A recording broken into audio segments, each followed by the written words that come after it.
Geico presents sharing versus oversharing. Today, Bridget Griffin shared a video of her daily yoga routine, 2 self-help articles, and her new blog called Build Your Inner Bridge with Bridge. Girl, your sharing has turned into oversharing. No worries, Bridge. Geico has some info worth sharing with your 7 blog followers, like how you could save money on your car insurance, update your policy, and report a claim just by visiting geico.com. How's that for building your inner bridge? Bridge, Geico. 15 minutes could save you 15% or more on car insurance. You got the buttons, buddy. Blog Talk Radio. You got the buttons, Scotty. No. Audio Jungle.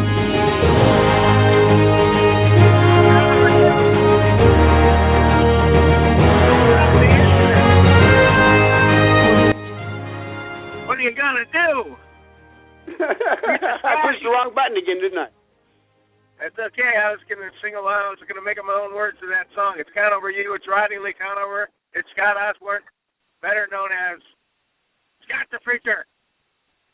And, man, has he been preaching lately. I can't shut this guy up. I don't know what the deal is. And we've got the doctor in the queue already, so. That's great. I'm gonna lead off a little bit and jump right on him. I had a couple of arguments, Scotty, over the weekend with a couple of friends of mine about something that Ann Coulter said, because they always blame me. And I said, Ann Coulter can say whatever she wants. Why are you blaming me? And she said, there was 2 things said. Number 1, Donald Trump said, could shoot somebody in Iowa, and my followers would still support me. Now, it's a manner of speaking, folks. Okay, what do they call that? It's extemporaneous.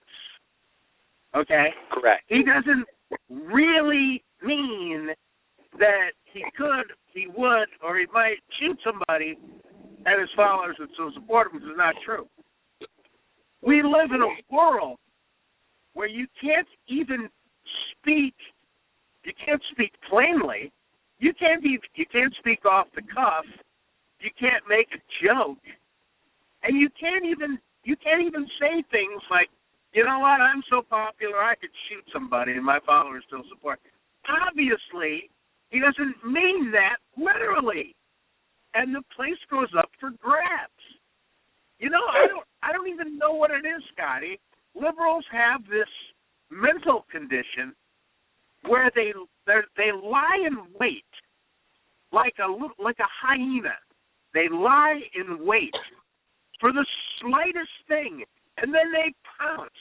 And then they all pounce. They all get the same email or fax or smoke signal or whatever they're getting, and they pounce like jackals. And it is just, it's getting to the point where you can't even have a conversation. You can't have a normal, the effect is that everybody watches every little thing they say because, God forbid, the jackals of the liberal media and the liberal political, whatever I'm trying to say, I'm just going to call them the jackals from now on. The jackals will pounce. They'll pounce on you. And it is just ridiculous. Now, on top of that, and Coulter followed that up. You guys are going to hear me ordering coffee. I'm no longer giving Starbucks crap about Christmas, so don't expect it. I want a large red eye. I think that's what the kids call it. Just black and no roof. Empty coffee with an asshole. Okay. Thank you. $3.25 for that. Why do I keep coming here? It's because it's good. It's good. Anyway, so the price of Ann Coulter. Yeah, terrible. Ann Coulter, but I don't have to get out of my car. I think that's the key.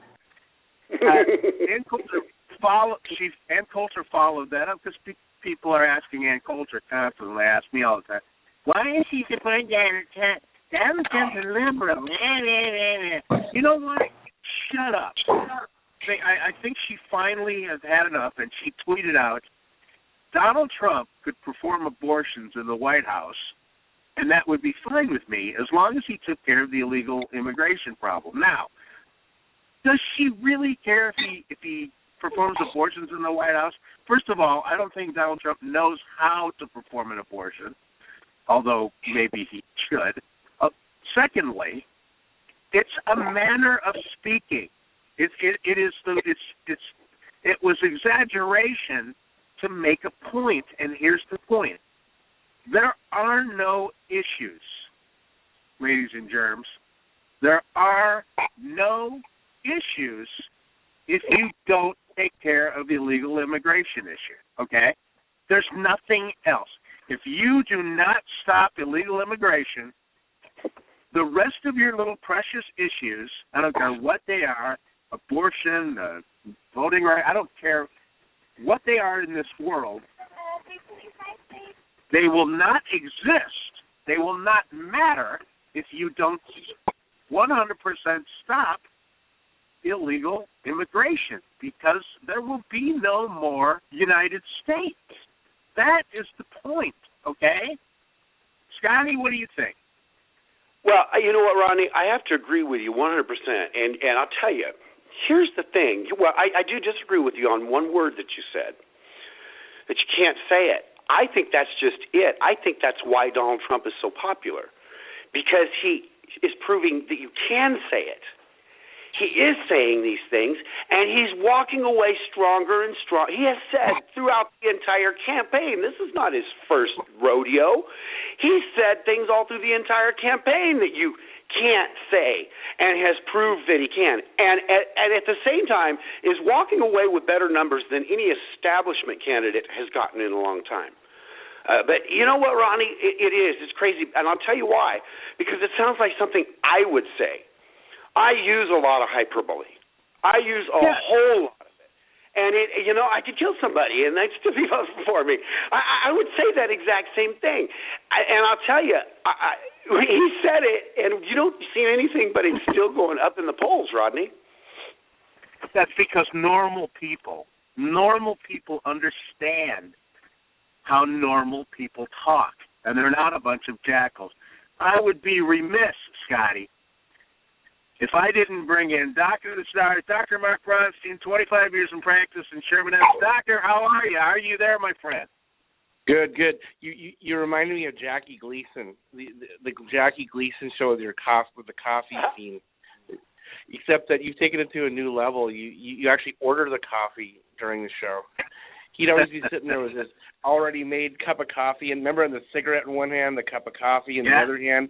And he had a desk on the stage, kind of like Johnny Carson, and had his variety show back in the '60s. I used to watch that, every time. My favorite show. Get on YouTube and watch that. You'll see exactly what I'm talking about. People speaking normally, except for I mean, don't you find it annoying that? And I'm not just talking about politicians. But let's take, for instance, NFL football players. What have we been complaining about for the last 30 years? That professional athletes, they don't talk normally. They speak in the third person. They're afraid to say anything wrong. They say, Michael Jordan's just got to play the way Michael Jordan knows how, and we've got a great team, and our opponents are fantastic, and we're going to go out there and we're going to play the best that we can. We're going to leave it all on the field. And people want to go, that's not how people talk. Here's how people talk. We have a better team than them. We're faster. We're longer. We're going to be up for this, and we're going to kick their asses. That's how people talk. And the minute a professional athlete goes outside of those lines, everybody, all the jackals go crazy. And it's the same with politics. God forbid you say something off the cuff or joking around or da-da-da. The other day, Ted Cruz in the debate said, these are New York values. The place went up for grabs. Now, everybody knows what he's talking about, New York values. Mario Cuomo, Bill de Blasio, all these idiots that want gun control and that want high taxes, and they're a bunch of socialists. Those are New York values. He wasn't talking about the police and the everyday working man, but God, you can't say it. You can't just, blurt something out there. Well, I think part of the problem is that communication, the way we communicate, has changed, and people, with all the texting and emailing and sound bites, people have stopped thinking. You don't think differently, and especially the younger generation that tends to be more liberal. They don't think the same way, and you see a little sound bite or a little, if I shot somebody, your brain immediately goes to the response, because they respond. So you see people texting, they respond instantaneously. There's no thought behind the response.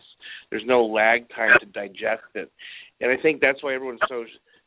A lot of people are so mortified because they don't stop and think what the actual meaning is. They just respond, a knee-jerk response. And that leads to misunderstanding. That's a good point. Somebody was saying to me the other day, and maybe this is a little bit going too far, but they were talking about kids in their 20s. They don't have they have less social skills because they spend less time actually speaking to other people. And I that never occurred to me, because it's always my complaint with my nephew, is that his social skills are so horrible. And I can never figure it out, because when he was a little kid, it's not because he's stupid. He's a very bright kid. And when he was a little kid, he was so precocious, and all of a sudden now, he's there's nothing wrong with him. He's very smart, very, very hardworking, but he lacks a certain man-of-the-world social skill set. And I started thinking, maybe that's because nobody talks to each other. And, I'm not trying to sound like an old fart, but I don't think that's good for us. I think we should talk. Yeah, then there are people just that have, I don't know if it's low. They have a low IQ, but they're not sophisticated. They don't think, and they never will. And you make a comment, and they misinterpret it once and for all, and that's it forever. That's how they think of it. It's just written in stone. Their misinterpretation stays forever, and that's part of the political correctness. I think that's a symptom of that. Just it's a frozen brain, a brain frozen in a moment's time that will never defrost, will never reconsider what it thought to begin with. It's a sign of, I think it's a sign of maybe a low IQ or just low intelligence or lack of education. I don't know.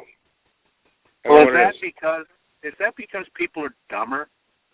I mean, honestly, the vocabulary of the average 20-year-old, I find very lacking.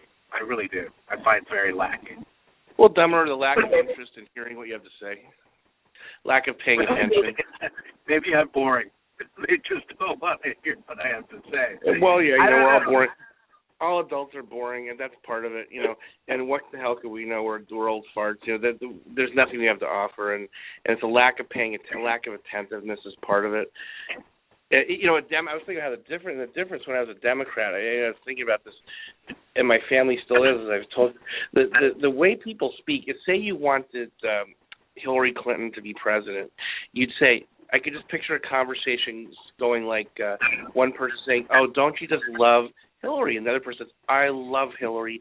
I love how she wants to help the poor children." That's the whole conversation. And I know, aren't you going to vote for her? Obviously. That's it. That is the depth, and that's not the way the Republicans tend to talk. It would be, "Oh, don't you love the way Hillary wants to do A, B, C, D, E, F, and G?" And it's a little detail, and the response would have some detail. That's a different thought process. And people that are Democrats, I think, just speak differently. They have a different speech pattern, a different way of thinking.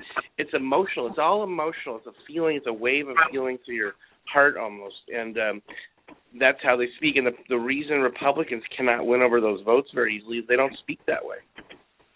Literally speak that way. They don't speak in emotional tone. I've said that so many times, and that's what attracts Democrats, is that emotionality and humanness and knowing when to shut up and not keep talking with a pressured speech like a hypomanic person.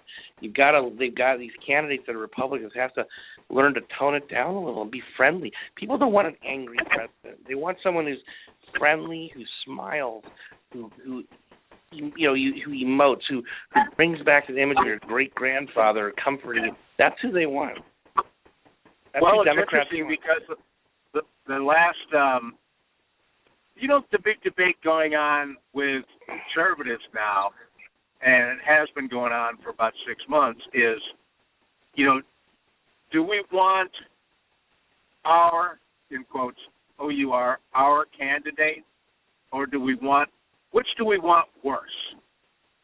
Which do we want more? Do we want our candidate, or do we want somebody that can beat Hillary? That is a real big stress test right now with conservative voters. Are you going to hold your nose and vote for Donald Trump, or are you going to stick, with a truer conservative, certainly, in Ted Cruz, or you could pick somebody else, but I'm just going to use Ted Cruz because that's who I support. Can Ted Cruz beat Hillary Clinton? A lot of people say no, and I have my doubts. I'm just being honest. And it's got nothing to do with Ted Cruz. He's a great guy. Ted Cruz by far the best candidate. I like him the best too, but I just don't think he can beat Hillary. I don't see it because that's you how have to win too many Democratic votes. A lot of people feel like that, and a lot of people feel that Donald Trump is going to get a ton of Democrats to vote for him. Now, that flies in the face of, Democrats not wanting to vote for somebody who's angry. But see, I don't think Trump's angry. I think Trump's just very passionate. Now, in the last debate, he had to turn the tables on somebody. I can't remember who it was. Said, "Well, you're an angry candidate. Everybody's saying you're angry." And he said, "Fine, I'll take that mantle. I am mad. I'll tell you why I'm angry." It was just a debating strategy. What Trump needs to do is not come across as angry so much of the time. It would be good if he was angry, 20% of the time and friendly and cheerful and like your next door neighbor the other 80% of the time. He has too much pressure, but that could be part of his New York that's kind of the way people are back in New York. They communicate, they shout, they yell, if you go there, and my parents are both from there, a lot of my relatives from Manhattan, they talk differently. And I never was raised there, but you see it. There's a whole different way of speaking, and here we find it annoying and obnoxious. There they kind of like when Americans go to Europe, we come across in a certain way with our speech pattern. Well, when a New Yorker comes to California, it's totally different. The way they speak, and they sound angry. They all sound angry, but they're not really angry. They sound angry. I get accused of being angry all the time, and you guys know me. I'm never angry. I mean, I'm just not. I'm the furthest thing from my mind is being angry or mad, but people are always accusing me of it, and I keep, and you know what? You know who accuses me of it more than anything is my mom. Every time I talk to her, she says, why are you so angry? Mom, I'm not angry. I'm just passionate. I really believe this, and I'm trying to get a point across. I'm trying to point something out, and everybody goes, well, you're angry.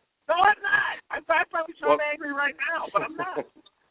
Well, I'll tell you what, look at the difference in speech pattern Ronald Reagan had compared to Donald Trump, and the gentleness. He looked relaxed. You saw him I remember your body kind of relaxes when you watch Reagan. You feel calm. He had a way of calming the general public and giving you information. And Donald Trump, you feel like your muscles are tensing up and you're about to burst a blood vessel somewhere. It's the opposite. He's not calming. And that's part of being a president, is not to make the entire population agitated and on edge and ready to just blow a vessel any moment. It's to calm them and help them feel that you're in charge, and not to worry and go about their jobs and not be distracted so much by worrying about what's going to happen. Because that doesn't help society. When everyone walks around tense and worried and with their foreheads crinkled, it doesn't help you perform your job well. It affects our whole society. It's kind of like being a psychologist, being president. Yeah, I try to explain. I tried to explain to a couple of people over the weekend this concept that there is illegal immigration equals socialist ruling of this country. And it just does. I mean, it's not too hard to connect the dots. So if you don't stop illegal immigration, then you are going to see a completely different America. You're going to see a Bernie Sanders, Bill de Blasio, Barack Obama, Hillary Clinton America. That's where we're going to be living, where people are growing up thinking that the government owes them health care, it owes them, all kinds of, food stamps and welfare, and it owes them a job. And, we were making a joke over the weekend that, you can get a free Obamacare, you can get a free Obama phone. That's not even in the Constitution. The Second Amendment's in the Constitution. I should be getting a free gun. If anything, the American government should be issuing me a free gun because that's in the Constitution. So, and now if this continues, if this Barack Obama way of governing continues, which is, he goes around Congress, there's a lot of executive action, there's a lot of, it's not governing, it's ruling by fiat. If we have too much more of that, people are going to get used to it. It only takes one generation to lose your freedom, and that's why illegal immigration is number one, and that's why people are saying, like myself and Ann Coulter, and a lot of people are going, well, maybe Trump is really the guy for his times. You're making common sense. You're just saying you're making common sense. It's not Republican or Democrat. It's called common sense. Right. It has nothing to do with the parties. It has everything to do with a real crisis at hand. And Donald Trump is the only one unafraid. There's a lot of conservatives that know exactly what I'm talking about, believe in it, but they're afraid of being called racist by the media. Well, of course, Donald Trump, he doesn't care. He's not, he doesn't give a damn. People call him names. He doesn't care. He's a big boy, I guess is what I'm saying, and maybe that's part of growing up in New York. Maybe, it's hard to say, but yeah, I think so certainly just to rewind that if anyone wants to win this election and beat Hillary, they have to become a little less angry, a little less intense, and pause more and make more eye contact with the people like your grandfather would, and like as if you're waiting for a response, and you look at everyone and you smile. You smile and you make them feel comfortable, and you practice that in front of the mirror like an actor does, because it is partly acting and it's partly real, And also the other reason Trump has an edge, he's like a movie star. He's a TV star. There's that. Right. That's a huge factor. Huge. You can't even imagine factoring that in for any other candidate being a TV or movie star. That's gigantic. Like Arnold Schwarzenegger. Without that, he wouldn't have won an election. It gives everyone knows who you are. You're a household word already. You're already a household word. Yeah, there's another thing that went down since the last time we were on the radio, and that is Sarah Palin endorsed Donald Trump. Now, I think it's an interesting story, but I don't think it matters. But I love interesting stories. Now, I got to say on the outset that I love Sarah Palin, and this is not a knock on Sarah Palin. But Sarah Palin and Donald Trump have exactly one thing in common. They are both reality TV stars. That's the only thing they have in common. After that, there is nothing. Okay, there's absolutely nothing. And the Ted Cruz campaign, of course, no doubt was disappointed that Ted Cruz and Sarah Palin have so much in common.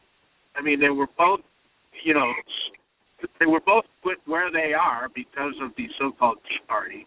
They're both conservatives. They both agree on probably 95, 98% of the issues, and yet she endorsed Donald Trump. Now, my guess is that she's endorsing Donald Trump for the same reason that we're having this conversation, and that she feels like he is the man for the times. Now, a lot of people think Donald Trump is a douchebag, but, sometimes you need a douchebag to get in there and straighten things out. I mean, when you go around America and you talk to people who get things done, they're not always exactly the nicest people on earth, but they get things done. There is, look, when the crap hits the fan, who do you turn to? Do you turn to the nice guy who's always empathetic to you, or do you turn to the guy who's going to get things done? I mean, that's kind of what it boils down to.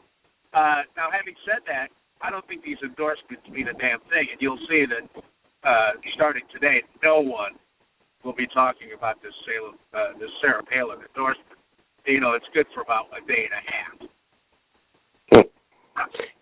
Well, I heard one person say on Friday, I don't even remember who it was, a patient maybe, said, I think that the fact that Sarah Palin endorsed Trump is the death knell. And I don't know, I kind of had that feeling too, because Sarah Palin when I hear the name Sarah Palin, I don't think of successful politician. The two terms don't fit. She's not. She lost for president. She didn't win. So I don't think of success. And a lot of people make fun of Sarah Palin, and I think in a lot of people's brains, Sarah Palin's kind of a joke. She doesn't sound highly intelligent when she speaks. She has sort of a certain twang, or she sounds like she's uneducated. And I like her personally, but I think a lot of people find that she sounds dumb. And the fact that she endorsed him could be misconstrued as a negative if you don't really know a lot about her. Yeah, it can be misconstrued as a negative, and it can be misconstrued as a positive. I don't think it means a damn thing either way. I really don't. Yeah, that's probably true. I mean, when you think about it in a real life situation, you wake up. Let's say you're on the fence. Gee, do I vote for Trump, or do I vote for Chris Christie or Cruz or whatever? You wake up and you go, wait a minute. Sarah Palin has endorsed Trump. I'm going to vote for Trump. Or do you say, if you're a Trump supporter, oh, my God, that Sarah Palin endorsed my candidate. I can't vote for Trump anymore. It just doesn't – it's not realistic. It doesn't actually – it doesn't actually happen in the real world. Now, I mean, do endorsements mean anything from anybody?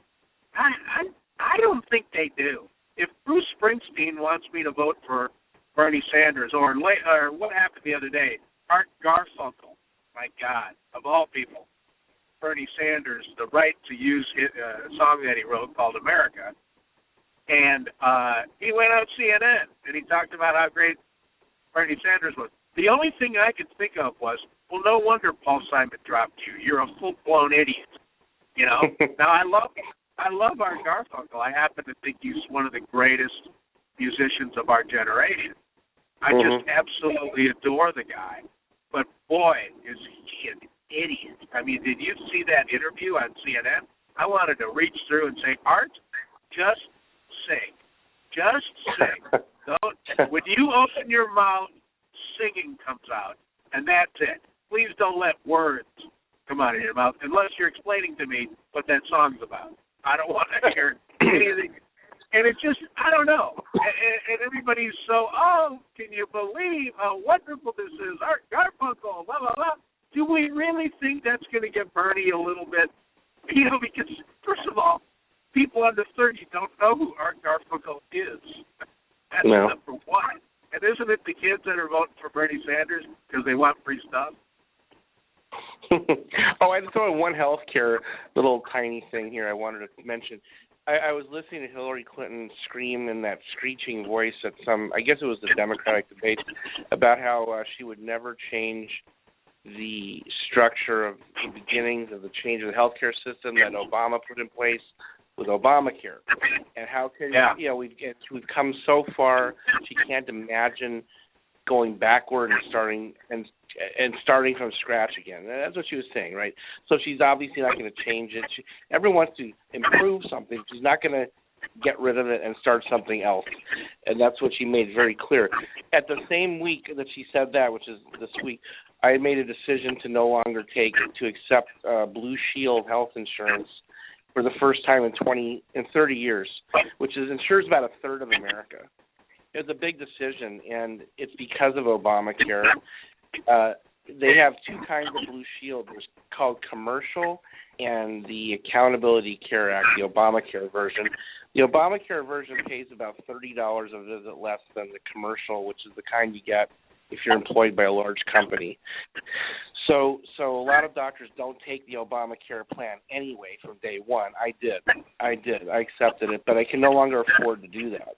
And so I have a letter I've already composed for my patients beginning March 1st that for the first time in 30 years I'll no longer accept the third largest or second largest private health care insurance in the country. And they'll have to pay cash for their visit, and then they can go home and bill the insurance. We'll give them the information and that they need, and they'll get a check a month later for, they'll pay, say, X amount of dollars for the visit, and they'll get a check for X minus whatever from Blue Shield a month later. So they'll pay the difference in cost. So that's just the way it has to be. I know many doctors have done that years ago already, but now I'll be doing that. So that's a direct response to Obamacare, is that I no longer will be accepting that insurance as an experiment, and probably no insurance within a short time after that. And that's what a lot of doctors are mulling over. I've seen a lot of commercials the last month on television about Obamacare, the California exchange, and for the life of me, I can't remember the name of it now, but I think it's healthcare.gov or whatever it is. Yeah. And there are these incredibly slick, commercials, and they're really horrific, because what they do is they show all these happy people, people with kids and, people just every walk of life running around. And then it shows an amount that ostensibly they were paying for insurance. And then they put a line through it, and then they put this incredibly small amount underneath it. In other words, to imply, hey, you were paying this. Now with Obamacare, listen, Obamacare's been around since 2010. They act like it just, popped up yesterday. And $525 a month, and then it's scratched out and underneath $29 a month. And this woman with two kids, and it just goes on and on. And 80% of you that call this number will probably. Why would anybody write a sentence like that? 80% will probably. That does not make sense. That's like that old adage, 80% of the time it works half the time. You can tell right there how deceptive they're trying to be. I'll just by that sentence alone. Go ahead. Yeah, I spent my whole day clarifying this. I'll clarify the financial part for everyone in the audience immediately. I spend half my life doing this. The answer is to what has Obamacare done? You're paying triple the price for one-third the value, for one-third the benefits, as you did before Obamacare. And now the deductibles are unheard of. They're $3,000 to $6,000 a year before it even kicks in. So it's like you're uninsured. You're basically uninsured, as are 29 million people to this day. So there's not an increase in the rate of the insured at all. It's the opposite. And the price tripled for one-third the benefits. So there you go. No one else, no one in their right mind would ever make a deal like that. How about if I sell you something for triple the price and you get one-third as much of it? They think you're psychotic. During World War II, before World War II, there was an entire part of Hitler's government that was involved in propaganda. And it was across the board. It was the media, it was politics, it was everything. And that's what this reminds me of. You have an across-the-board propaganda program that they're spending. I mean, do you know how much money it costs to put a commercial on during a playoff game, a playoff football game? The government is, in this case, in the form of the local California healthcare, Obamacare healthcare exchange, and you only get, first of all, in California, you only get two choices now for your healthcare. There are two companies that you can go through. In the entire state of California, you only get two choices, crap and crappier. And it's almost impossible to figure out which one's crap and which one's crappier. But you get two. And they're spending money to run a slick commercial during a playoff game. Commercial is full of lies. It is across the board lying to people. And that's right. I look at that and I go, how different is this than the propaganda ministry of the former Soviet Union or of Nazi Germany or of any other shithole where people used to live and be miserable? How different is this? It's not. It's pure propaganda, and people see these commercials. Oh, I better call that number. And at the end of the commercial, you know what they say? You better call now. You better call before January 31st because you'll get fined $165 if you don't. They give you a warning that you're going to be fined, which yep. I just sit there in shock, going, how did America get to the point where we do this? These are Americans doing this. Yeah, Americans are doing this. This is not a foreign country imposing this on us. We voted wake for up, this. America. We are doing this. They need to wake up. People that are Wake making that commercial know that they're lying. They know it, and yet they're doing it to fellow Americans. Doc, I know you got to go because it's 8:06, and that means there's somebody with a large cyst on their face sitting in a waiting room right down the hall the last 6 minutes waiting for you. But it's a glamour. We always love you, buddy, and we will talk to you next Monday. Scotty didn't even get to jump in. Say goodbye, Scotty. Hi, Dr. Brownstein. Always excellent conversation. Thank you. It's good to talk to you guys. Have a good week. Take it easy. Scotty, there you go. Dr. Brownstein's doctor to the stars. When we're off the air, and I'm going to get him to talk about this on the air someday. When we're off the air, he tells me all kinds of cool stuff about celebrities coming in and him treating them, and it's great because it'd be just great gossip. Of course, I can't tell you because that would just be wrong. But someday when he gets tired of being a doctor and he's going to start being a real estate agent, or maybe he'll run a hedge fund. He's smart. He's a smart guy. Then he can tell us all the stories about who had what venereal disease and some other juicy tidbits about your local celebrity, because he's right down there, right next door to. It's funny where he's located. He's right between the Valley and Hollywood and Bel Air and where all the celebrities live. And so he's got quite himself a list of people that depend on the discretion and the expertise of one Dr. Mark Brownstein. And we're very lucky to have him on our program every week. Don't you think so, Scotty? Don't you think that's amazing we have Dr. Brownstein? I think it's great. He has got such an incredible perspective. And I'll tell you, I've said this before, I know, but I'm going to say it again. The reason why I like the doctor is because he's walked through life, and he has come to the position where he is now because he looked around at logic and common sense and experience, and he was cultured and nurtured in one of the most liberal environments you could ask for, and he has come out a pretty strong conservative out of it. And but Ronnie, that's the way conservatism works. If a person will just really be honest, make sure their basic foundational principles are correct, so that the premises they put on them are correct, that's what happens. You'll study your way out of liberalism. You know, the thing that I've changed. I've always told you and everybody that I love some of the things that Donald Trump is doing. I want to alter that slightly. I have a new thing that I love about Donald Trump, and that is Donald Trump just may be in the middle of destroying the Republican Party. And I love that. When people say, we can't have a third party because that'll help Democrats, that'll destroy the Republicans, I go, yeah. And your point is, yes, and? Because I do believe, and you'll argue with me on this, Scotty, I do believe that the Republican establishment needs to be destroyed, torn up, kicked out of office, give you your big-ass pension, and go work for Wall Street like Eric Cantor. Get out of government.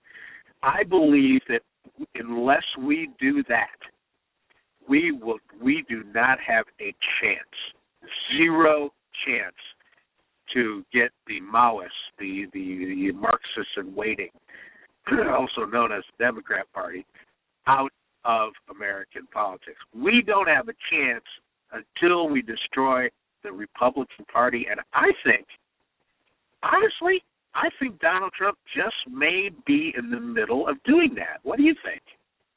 Well, you know what, Rodney? You and I have had this conversation over and over and over again. Where's Jennifer Cabani when she needs to listen to a good one, huh? But I'll tell you, here's where I differ. And see, and you did it in your speech. But I separate out the Republican Party. I separate that away from the establishment. And the illustration that I use is the church. Now, I would never want to destroy the church. But boy, over the last 2,000 years, there have been some people that have done things in the name of religion and the name of Christianity, and have done things with churches. In Portland, there's the Church of Elvis. It was there when I was in college. People have done things. I'm never going to leave the church, but I'm always going to fight the establishment when they're running their different direction.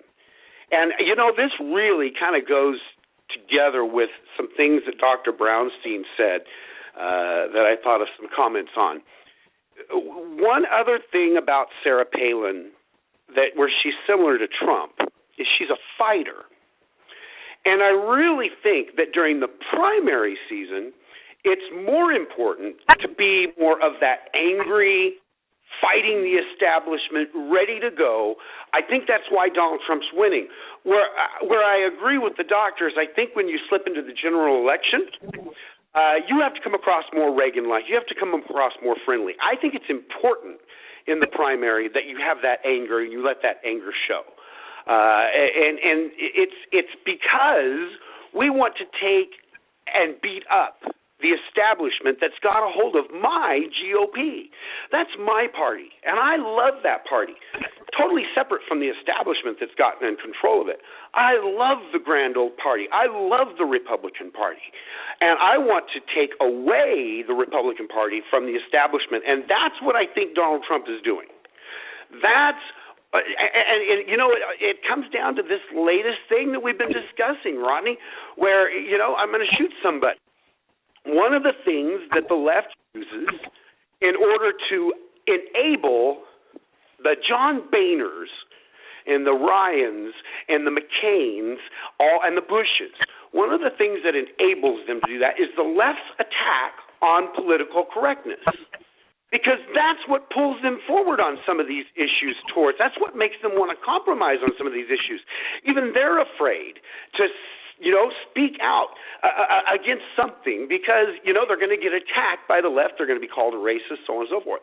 And I think that's what he's destroying. And I think what he's going to not do, Rodney, I don't think he's going to destroy it. I think he's going to purify it.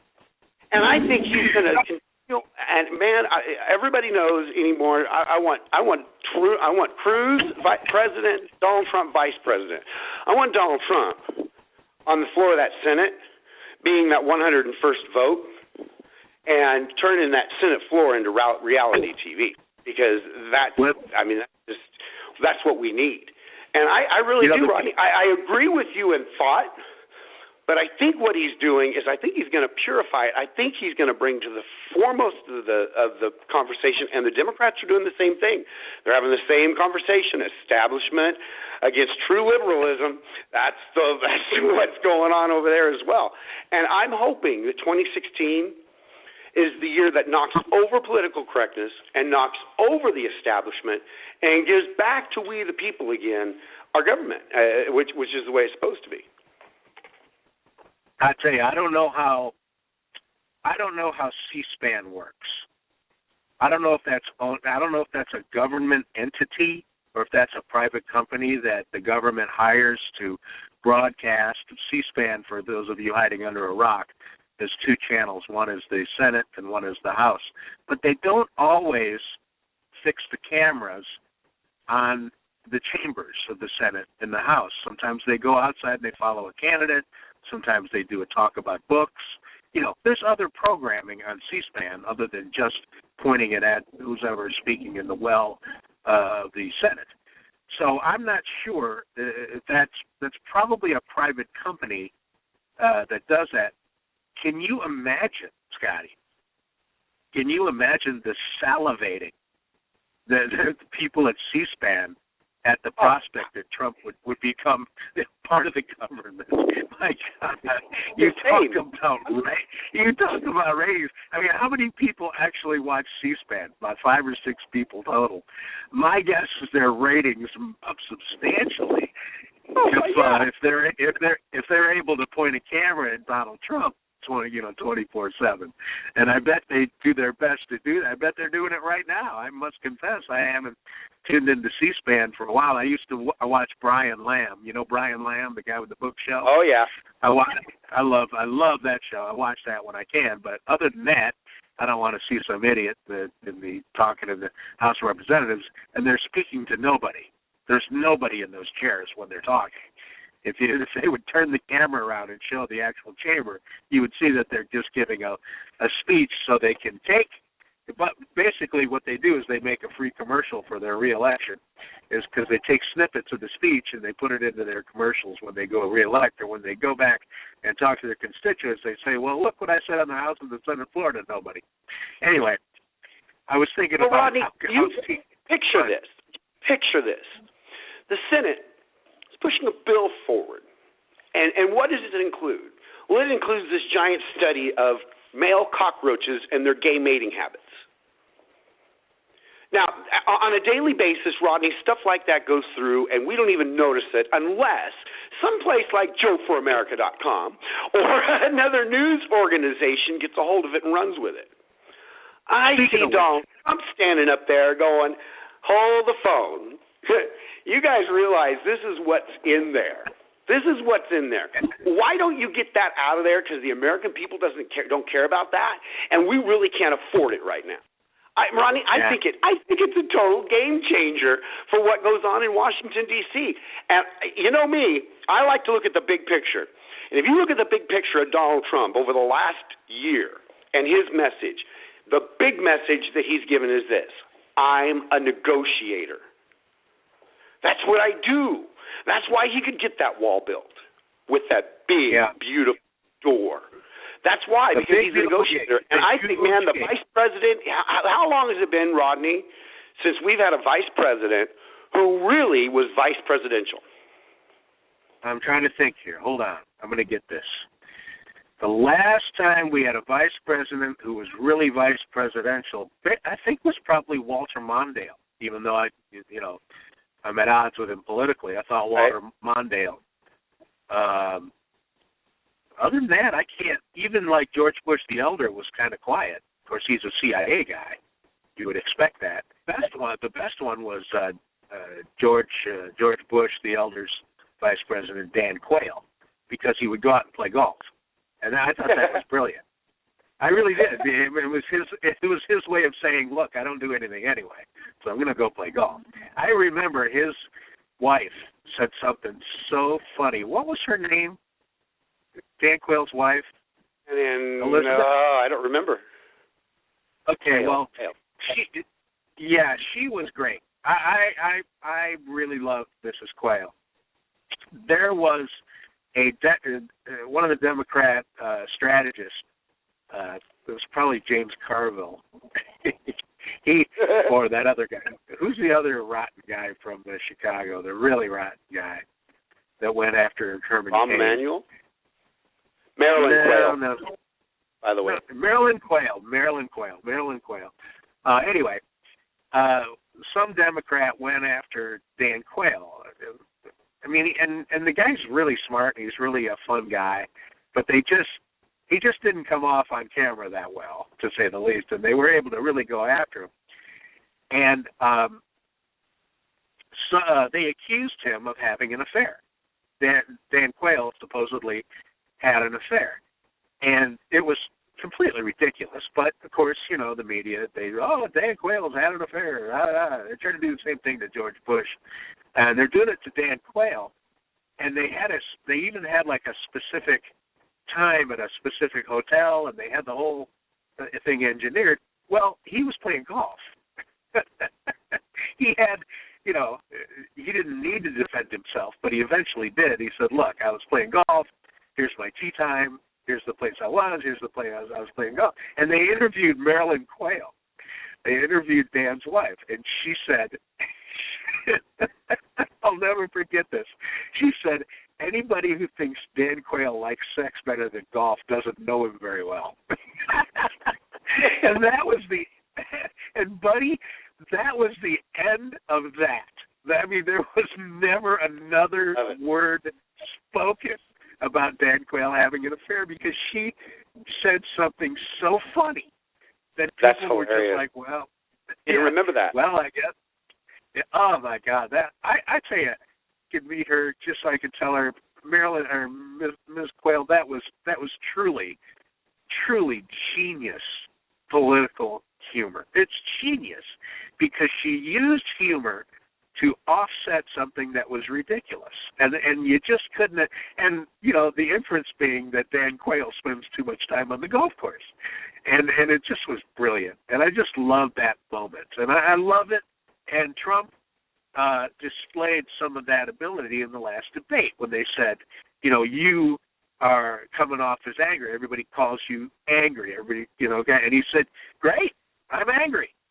You know, Nikki Haley, the governor, said he was the angry candidate. He goes, hey, Nikki Haley's a friend of mine. She knows me. She knows I'm angry. I'll gladly take that mantle. I am angry, and here's why I'm angry. And then he got to list off his little checklist of why he's running for president. I mean, he just turned the tables on him, and I just love that because you can't go about trying to defend yourself against a bunch of jackals. What you have to do is take what they've said, turn the knife around, and stick it back in their throats. And that's what Marilyn Quayle was able to do with humor. That's what Donald Trump was able to do. And I've been able to actually make a pretty good living over the years supplying people with that humor to turn those situations around. I remember when Ann Coulter was supporting when she was supporting Chris Christie. She was supporting him very, very strongly, as was a lot of folks, because Chris Christie was the original Donald Trump. Christie was the guy that would come out and tell everybody, hey, go F yourself, you know, because he was a Jersey guy, you know. He was a big, fat Jersey guy. You want to give me trouble? I'm Tony Soprano. I'll tell you where to stick it. And, you know, and we've been yearning ever since Harry Truman, we've been yearning for somebody like this, reason that Ross Perot gained in popularity because he was able to say whatever the heck he wanted to. And anyway, Ann was supporting Chris Christie very strongly. Chris Christie then turned around and had some positions that were untenable for Ann, so she said, you know, I no longer support Chris Christie. Well, this CPAC was coming up, this big, big meeting that you hear about in Washington, D.C. The Conservative Political Action Committee meeting is huge. It's coming up March 3rd, by the way, this year. It's the first week in March, not February. And so I wrote this opening line for Ann because they had Chris Christie was so hated by the Republican Party because he had the temerity to work with the president, in this case President Obama, to work with the president with the hurricane relief in New Jersey. And Republicans didn't like that. They said, Chris, for warming up to the president. Well, you know what? It was a human disaster. And the president has the federal dollars to help out the governor, Chris Christie. I guarantee you, in any event, they were so mad at Chris Christie for even talking to the president, much less smiling and working with him, that they disinvited him to the CPAC conference that year, they said Chris Christie is no longer welcome here, and he's one of the keynote speakers. And so, one day Chris Christie's there, and everybody's all excited. They want to hear Chris Christie talk. The next thing you know, they've told him he can't come. He's not welcome. So I wrote a line for Ann Coulter. Her opening line was, boy, this Obama economy is really bad. It's so bad. Everybody's cutting back. Even CPAC had to cut back the number of speakers by 300 pounds. And it got this massive, I mean, a house down, buddy. And it's just an example of, and then no one ever talked about her supporting Chris Christie anymore, because she was able to use humor to completely affect that situation. And I guess I think I'm brilliant, don't I, Scotty? I talk about myself way too much. But the problem is you can't talk like that anymore, or the average politician can't talk like that anymore for fear of the jackals. And then see what I did there? I brought that full circle to our opening. But I want to, before Jennifer gets here, is Jennifer coming today? Did you get an email? I didn't get an email, but I'm just expecting her to be here. Okay. Well, before she gets here, I want to go to subject number 2. Subject number 1 was Sarah Palin, Donald Trump, and Ann Coulter, that whole thing with the doctor. Here's subject number 2, and I would be remiss, Scotty, if I did not point people toward www.joeforamerica.com, where some guy named Baron Cohenhoven has written an article today about the Oscars. This is a particularly wonderful subject that's going on right now, and this article is awesome. You need to go to joeforamerica.com and it's on the front page, find the article about the Oscars being racist, because I love it. I love it. Let me give you a little bit of background. What happened coming out of the gate was that Will Smith and Jada Pinkett Smith said that they were going to boycott the Oscars because not enough blacks win. I mean, they said minorities, but we all know what they're talking about, blacks. Not enough black people win. Those people started jumping on the bandwagon, the usuals, Michael Moore, Spike Lee, people. And then there started getting a backlash. This person, that person, even Clint Eastwood jumped in on it. And now, of course, politicians see this and they start to wet themselves. A member of the, can't remember his name, Democrat congressman, the Black Caucus, is now jumping in there talking about legislation and official government boycotts of the Oscars until minorities are represented at the Oscars. And I got to tell you, Scotty, I love it. I love it when liberals get bit on their own collective asses because of their stupid political correctness. I love it. Danny DeVito, an actor whom over the last 25 years I have done nothing but praise. I love Danny DeVito. I think Danny DeVito, I used to work at the same company with Danny DeVito. I mean, I didn't work with him, me and him.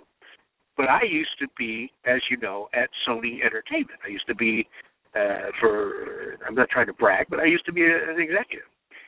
And Danny DeVito was down there on the Sony line. I see him all the time. In fact, I literally ran into him once. Literally was walking down the sidewalk on the campus. We used to be MGM, now it's Sony.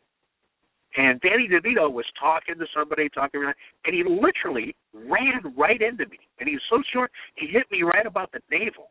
And it was the funniest thing. Anyway, I love Danny DeVito. And he never stopped talking. He just kept walking, didn't acknowledge that he had rammed into somebody. Danny DeVito, talking about the Oscars, flat out said, Americans are a bunch of racists. Did you read that, Scotty? No, I didn't see that. Danny DeVito gave an interview, and he said Danny is the star. Mr. DeVito is the star of a show called It's Always Sunny in Philadelphia. Apparently, a good show. Everybody watches it. I have never seen an episode, but it's been on for a while, and people seem to like it. Of course, he was the star. He was really the star attraction to the show Taxi, which is one of the greatest shows ever written. And he said, Americans are a bunch of racists. And this was the problem of the Academy Awards. Now, last time I checked, Scotty, Americans do not nominate, nor do they vote for the winners of Academy Awards. This is typical of liberals. They are relying, in this case, Danny DeVito is relying on the fact that people who vote for Democrats are a bunch of dumbasses. They're a bunch of ill-informed, stupid, ignorant fools. They don't pay attention to anything.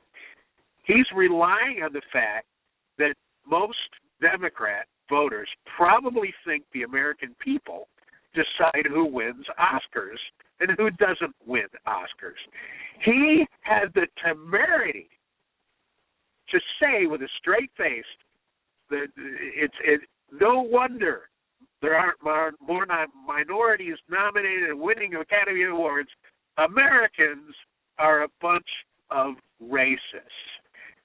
Now, I would laugh at that, except that I love Danny DeVito so much, it makes me cry, because now I think he's a frickin'. Now right. I think Danny DeVito, I will not ever watch a rerun of Taxi. I'll never watch it. It's Always Sunny in Philadelphia.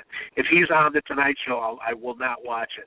I don't want to see Danny DeVito's face ever again, because that is the most, I can't even describe how I feel about him saying that.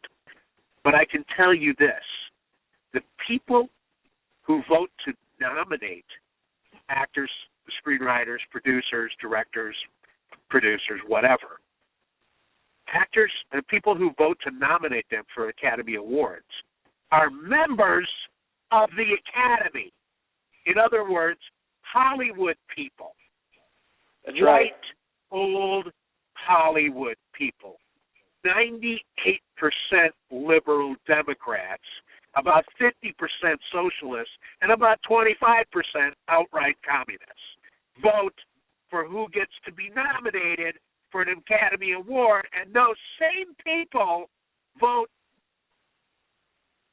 for the winners. Okay? That's why more minorities are not represented. It's because of those people who do the actual nominating and voting to win. Now, why do I love it? I love it because Spike Lee and, this and that, Jada Pinkett, and people are calling for boycott. You know who is the presenter for the Oscars this year? It's in late February, Scotty. Chris Rock. Now, the last time I checked, Chris Rock is black. That's right. Chris Rock used to be my favorite comedian. Chris Rock was really the funniest man on earth, save for maybe Richard Pryor or Johnny Carson or Steve Martin. He's up there in my eyes. I just love Chris Rock. But Chris Rock has spent too much time in Hollywood. Now he's turned into Whoopi Goldberg. But that's beside the point. Well, the point is, the Academy Awards is being hosted by a black guy.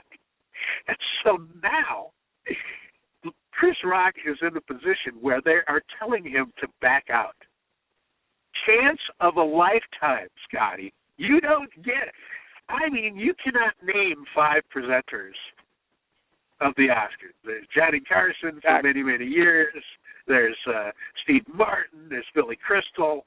But can you name them? No.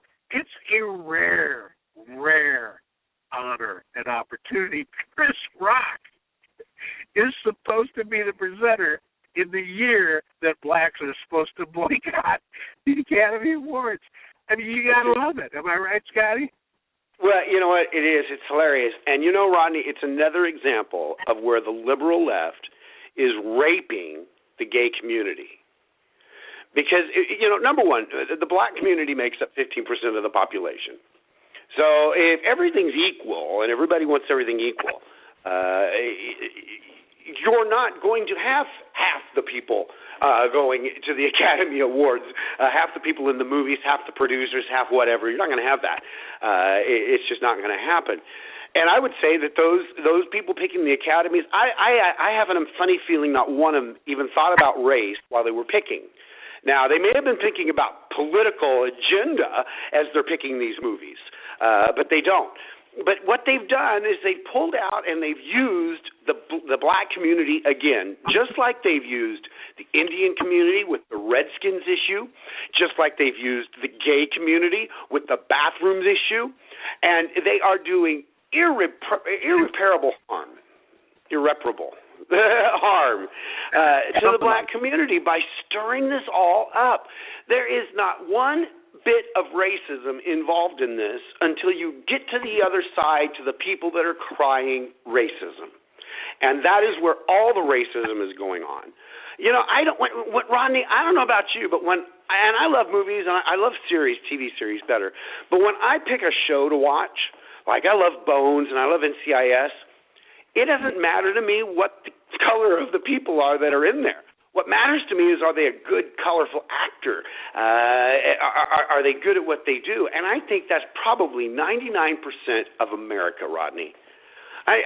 We know we've got some fringe people out there. And if a black guy's in a TV show, they're not going to watch it. I mean, there's some nut jobs out there. 99% of America, Rodney, doesn't care.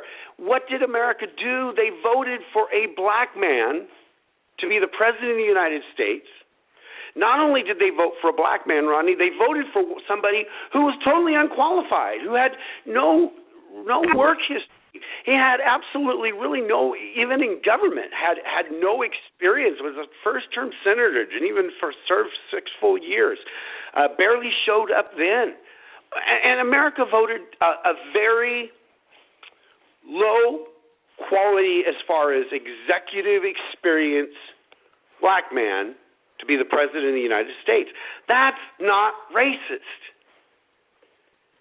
And I really thought, and you've said this before, Rodney, and I've said it, man, when we elected Barack Obama, there was a part of me, even though I knew it was the wrong black man by a long shot, I was proud that our country had overcome that hurdle within itself. And we expected, Rodney, for the dialogue to be, look, we've beaten down racists to this point. And it wasn't. From the very beginning, Barack Obama started going backwards in the race war. And I think he's made it 10 times as worse, 10 times as bad as it was when he started, Rodney, a decade ago. Nobody was talking hardly about racism. And now it's all over the place. Yeah. I just... In this particular instance with Hollywood, I just love that it is coming back to expose them. Now, I would like to see the list of people actually nominated for an Academy Award this year. The reason I say that is because to win an Academy Award, if you win an Academy Award, we are talking about millions of dollars that hang in the balance, millions of dollars and firepower to your career to win an Academy Award. It's a big deal. It always has been, and it still is. Academy Award winner Will Smith. That's a big-ass difference from Will Smith, the actor. And I want to see a list of nominees of the Academy Awards who are going to boycott because there's not enough minorities. I want to see. Danny DeVito, here is the solution. It just so happens that Uncle Rodney has the perfect solution to your assertion that America is a bunch of racists, okay? Here's what we need to do, and I hope that Danny DeVito will spearhead this because he is a big popular actor and people will listen when he speaks. I think that any white person, be it Danny DeVito or any other white actor or person that works in the entertainment business, I think any white person should announce that they are boycotting all awards, Grammys, Emmys, Oscars, the NBA MVP. Wait a minute, that doesn't apply.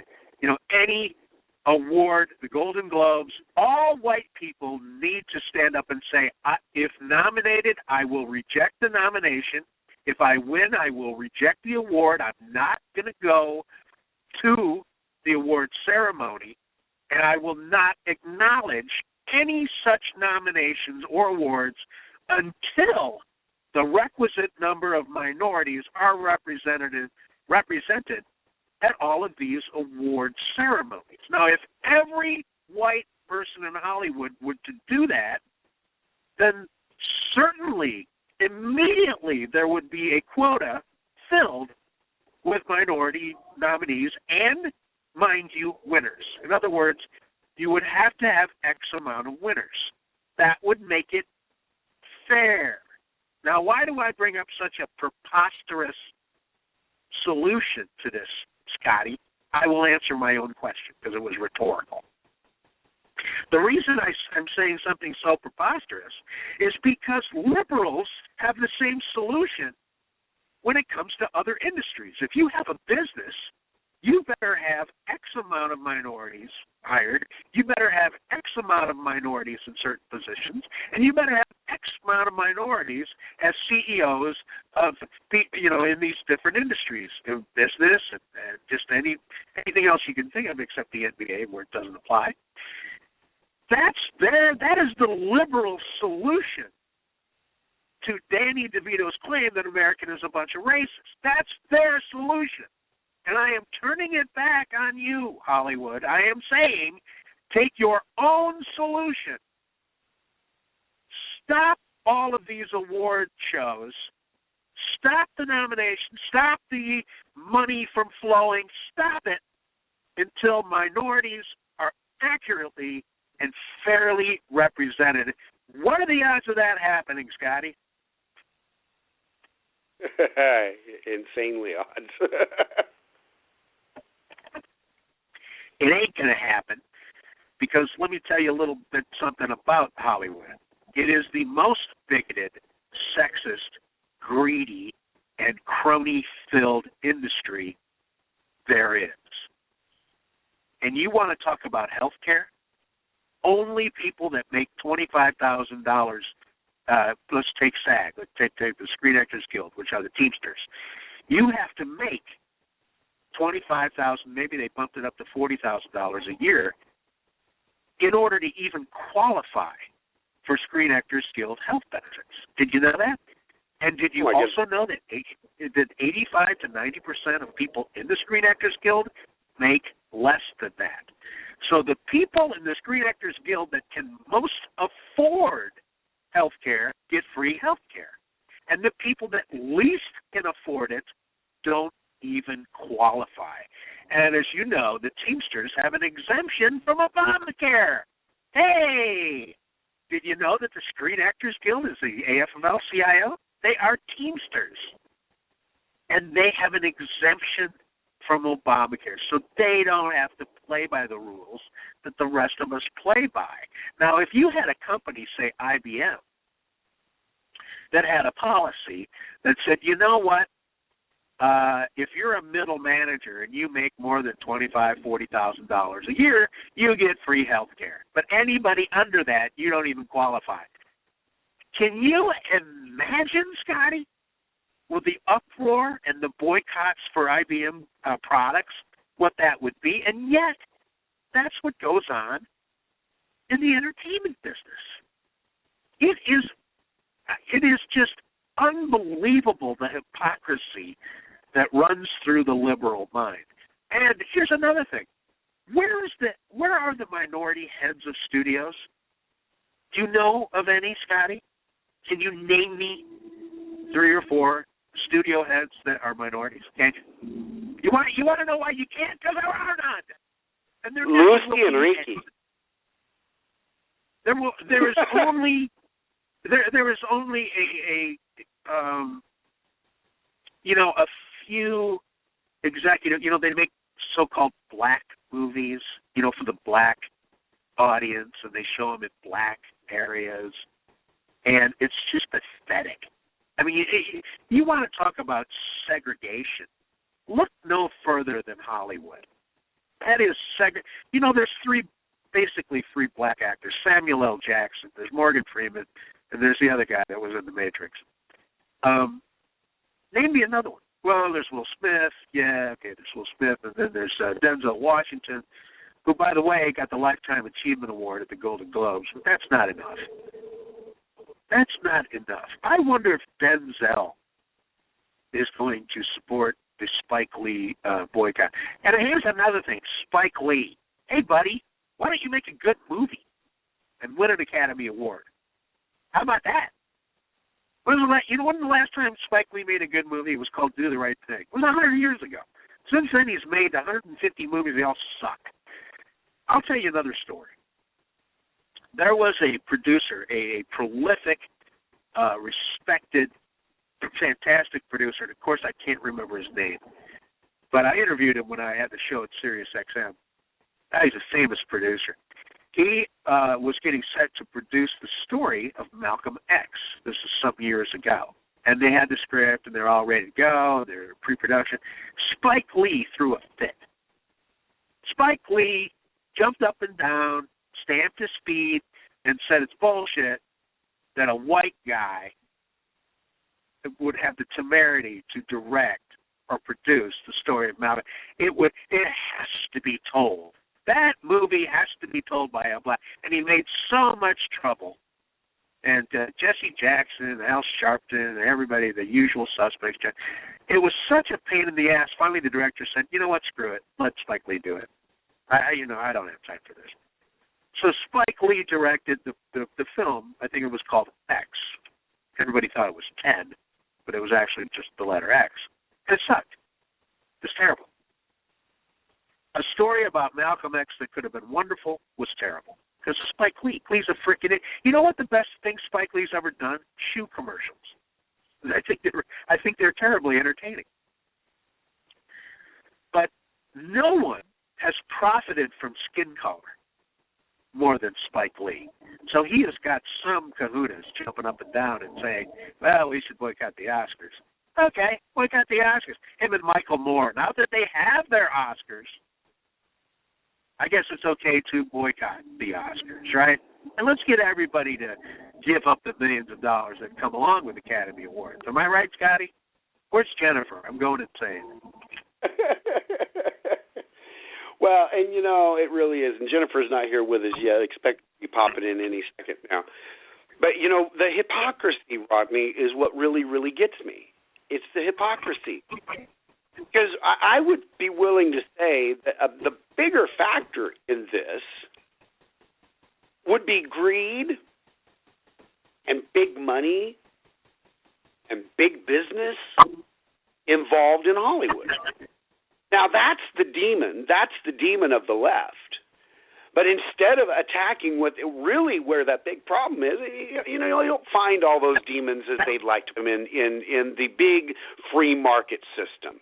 Yeah, there's some greed. Yeah, there's some problems. But for the most part, the free market system works very, very well. But that would be probably a whole lot more. And you're right. Hollywood, liberals themselves are so racist because they really don't care. For decades now, the black community has been used by the Democrats at election time. But when it comes down to actually doing anything truly for them, what have they done in the last 50, 60 years? What have they done? Nothing for the black community. They have done exactly what they've always done, and that is use and enslave blacks. I'll tell you, the biggest, the largest act of slavery is going on right now with the dependency welfare industry in America. There is no bigger enslavement of people, and I'm not saying blacks. I'm talking about people, but certainly blacks are represented disproportionately there. And the welfare system. Here, here's some money because you can't get ahead. The white liberal says, here is some money. Here's some food stamps. Here's an Obama phone, because you cannot get along in America without me. You have to have my help. Here is some money. Here is some you need to be dependent on government to get ahead. Like Charles Barkley once said, the only thing Democrats ever gave black people was an inferiority complex. Now, the other day, I have a friend. Her name is Stacey Dash. I don't know if you've ever heard of Stacey, but she's an actress. She's she happens to be black, and she's also a conservative Republican. She's a member of FOA, I believe, in Hollywood. She had the balls, and I got to tell you, these are balls of steel. She had the balls to go on television and say, we are never going to be equal. We are never going to see an end to racism until we get rid of things like Black Entertainment Television, the BET Awards, the Black History Month, February, until we stop separating ourselves. We will never be just known as people. Because if you lead with your blackness, then that's what you are. You're not a person. You're a black person. And it sounds perfectly logical to me and to people that have any sort of common sense. Oh, my God, the place went up for grabs. I mean, they had her on The View. I thought Whoopi Goldberg was going to have a freaking heart attack. Now, next to Spike Lee, who has benefited from her blackness more than Whoopi Goldberg? Whoopi Goldberg has been in 1,000 movies. She's been good in 2 of them. The rest of them suck. Whoopi Goldberg gets a TV show every time I turn around. She's on a TV show. Because of talent? No. Whoopi Goldberg's a talentless ass. And she makes a fool of herself every day on The View. And no one exploits being black more than Whoopi Goldberg. She ripped into Stacey Dash. But you know what? She ripped into her personally. And that's how you know you've won. What do you always say, Scotty, about ad hominem? When the debate is lost, slander becomes the tool of the loser. But you know what, Rodney? I love Margaret Thatcher's even better, though. I'll tell you. She says, I find extreme pleasure, I'm not quoting it exactly, when the attacks get very, very personal, because that means my opponent has not one single political argument left. They attacked Stacey Dash like crazy. But you know what? Stacey Dash is going to come out on top because she's right. If you're going to separate yourself, how can you expect other people to treat you, quote unquote, equally, which is a misnomer because there's no such thing as equality. I mean, there just isn't. Scotty, I'm not equal to you. You're not equal to Jennifer Kabani. Jennifer's not equal to Mark, to Dr. Brownstein. There's no such thing as equality. There's equality of opportunity. Now that I am on board with. And clearly, in the history of this nation, blacks have not had equality of opportunity. And I'm all for continuing that fight, and I fight it all the time. But I am not fighting for everyone to be equal because there's no such thing. They can be congruent, but they're not equal. Men are not equal to women. And I don't mean that to say, and I don't mean to say that one is inferior or one is superior. I'm just saying they're not equal. There's people that are trying to make people equal. All they're saying is that they want the outcomes to be equal. They don't want people to actually be equal. They want everybody to get a trophy. They want minorities to win a certain amount of awards at the Oscars. They want quotas. None of it works. None of it works. Do you know that black people would rather go see a white doctor than a black doctor?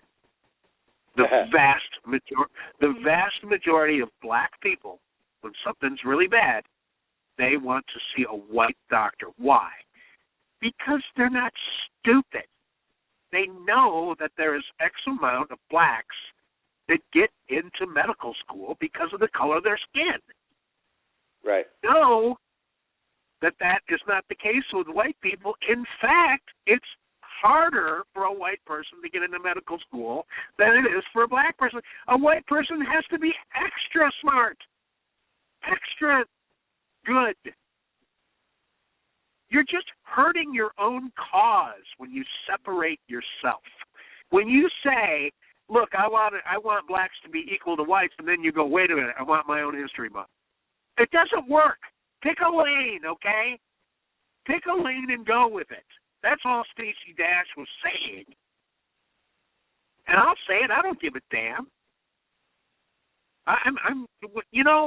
There's another thing about Donald Trump. And it sounds like I'm a Trump supporter when I'm a Ted Cruz supporter. But it's sounding more and more like I'm a Trump supporter because every time I turn around, he's doing something that I like. Black people love Donald Trump. Why? Why do black people love a rich, white, elitist guy born on third base? Why on earth would black people like Donald Trump? Because Donald Trump doesn't bullshit them. Donald Trump says, I'm rich. I want all of you to be rich. I don't want you in the ghetto being paid to stay there. I don't want you dependent on government. Government is stupid. Well, he might say he might want big government, but that's not the point. He comes right out and says illegal immigration. You know who that hurts the worst? Blacks. Disproportionately hurts black people. Any idiot that does a cursory glance at any sort of stats can tell you that illegal immigration hurts who? People on the lower end of the socioeconomic scale. And who is disproportionately represented by that? You take a look at the heroes. Take a look at the heroes of, turn on BET sometime. You know, it used to be my favorite show, MTV Raps. I love that show. Anyway, it's not on anymore. So now I got to go to BET. Who are the heroes? Who are the cultural heroes of black people? Rappers, athletes, actors, people who walk around with a lot of bling and talk about how rich they are. Am I being racist? No, I'm being racial. The difference between being racist and racial. I can explain to you what I observe, and what I observe is rappers running around telling everybody how rich they are and wearing gold chains. What's wrong with that? I'm talking about P. Diddy. I'm talking about whatever his name is now. I'm talking about all the runs around with his yacht and he'll say, you want to see the inside of my private 747 all decked out with a bed and everything else in the bar and a gold this and a gold that? Sure. Trump has a giant building in Las Vegas. You know what color it is? I'll give you two guesses. It's gold. It's not flaunting. It's just saying, look, I'm a millionaire. I know how to get it done, baby. I got it. And I want you to have it. America's been good. I'll tell you what, I saw him do a video yesterday that really kind of got to me. He said, America's been great to me. America has been great to me. I think that's a brilliant statement. And you know what, Scotty? America's been great to me, too. You know what? Who else has been great to me is California. California's been great to me. When I got here. Yeah. You say that, but you were here when I got here. And it was great. And you have to admit it. It was all here. All my dreams were waiting for me in California. People, they like to shit on, they like to piss and moan about California. But it's still one of the greatest places in the world by far. The opportunity here is unbelievable. It's just not as great as it used to be. It was greater 30 years ago. It's still great, but you can see it imploding. Anyway, what was my point? My point is another reason Trump could beat Hillary is pulling those Democrat voters over to his side, and that includes something that Democrats count on every election cycle, and that is 95% of the black vote. Now, I don't know why black people vote Democrat. I don't know why Jewish people vote Democrat. I don't know why anybody votes Democrat. I don't know why. I don't get it. I will completely admit to you being ignorant on this subject. Why would blacks vote for Democrats when all they do is say, here's some money, vote for me? You want to vote for somebody who, like, puts a price on your vote? Here's some money. Here's some this, here's some that. And let me tell you, before you get all, you're a racist on me, there are a hell of a lot more white people on welfare than there are black people on welfare. A hell of a lot more. They're also called Democrats. Problem is, Democrats can't count on the white vote like they can on the black vote. Black people vote monolithically. That means they all vote for Democrats. They say, black people got Barack Obama elected president. No, they didn't. Well, no matter who, Hillary could have been the nominee in 2008. They'd have voted for him. They're going to vote for Hillary coming up 2012. But maybe some of them will vote for Donald Trump. I don't know. What do you think, Scotty? Well, and you know, I've had this conversation before, but I think that there was a large chunk of extra black voters that Barack Obama got, and I think he got, and I don't think that anybody else gets those in the future. I really don't. I think there was a good little handful of millennials that were first black president, and that really don't care about political issues. You know, you got a lot of people that voted these last couple elections that really don't really understand political issues, really, but they were willing to get out and do that. I think some of those millennials get out there and do the same thing for the first woman president as well. But I don't think they get those votes back. Yeah, but they're going to get a big chunk that you and I have talked about before, and that is women who wouldn't normally vote for a Democrat if you paid them are going to vote for Hillary. There's a giant chunk of Republican women there, and conservative women and independent women that normally would vote Republican. They're going to vote for Hillary because she's a woman, and I'm telling you, it's every bit as strong as Barack Obama getting extra black votes. It's every bit as strong, if not stronger. Plus, women make up a majority of the voters. You know, women piss and moan, there's not enough women in government. Guess what? You guys make up the majority of voters. So just shut up, okay? Shut up. You can vote. You could vote every man out of office if you wanted to. But now we got to vote for Democrat. And here's another thing. This Bernie Sanders. I was cutting him a little slack because I kind of enjoy Bernie Sanders. I get a lot of mileage out of him. I do agree with him on big banks. I do.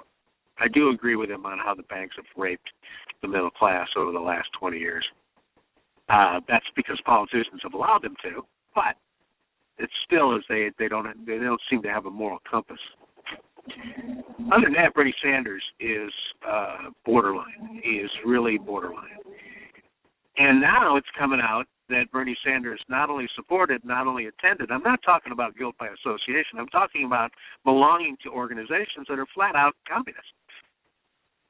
Now, we live in a free society, so if you want to be, supporting communists, hey, more power to you.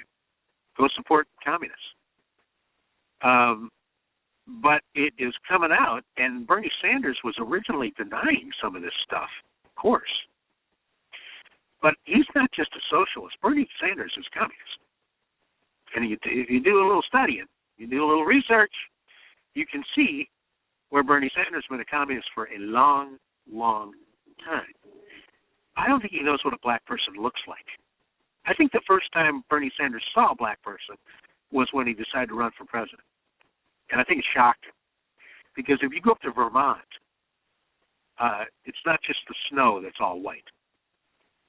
I'm not sure there are any blacks in Vermont. If so, there's a handful. People who are being fooled by Bernie Sanders are people who have been brought up to believe that government owes them everything. That's who supports Bernie Sanders. I don't get it. All you have to do is understand that capitalism is what made this the greatest country on earth. But then again, there's people like Danny DeVito that don't think this country is the greatest country on earth. They've been convinced that we are not only not the greatest country on earth, but we are the worst country on earth. We are responsible for the entire Earth's problems. And we could talk all day about how foolish that is, but what's the point? People who are stupid enough and ignorant enough to believe that this country is the problem in the world, their minds are closed. They are just closed up like little prisons. And you're not going to change any minds on that subject. But this Bernie Sanders is turning out to be, and I've always said Bernie's in there for a couple of different reasons. He's not going to be the Democrat nominee. Folks, he's not going to be the Democrat nominee. He's in there to make Hillary look younger and less crazy. He's doing a great job, by the way. People are actually think Hillary is younger and less crazy, but she's still a socialist. She's still an Alinskyite. She's still Hillary. She's a liar. She's corrupt. She's been selling out the United States. And I heard somebody call Sarah Palin a quitter again the other day. Sarah Palin is a quitter because she quit as governor of Alaska to run for president. I ask you, what was Bill Clinton doing when he decided to run for president in 1992? Say, what was he doing? He was governor of Arkansas. Bill Clinton quit being governor of Arkansas to run for president. What was Hillary Clinton doing in 2008 when she decided to run for president? She was a senator from New York. She quit being a senator from New York to run for president. What was Barack Obama doing when he decided to run? It's not unusual for people to run for president and quit what they're doing currently.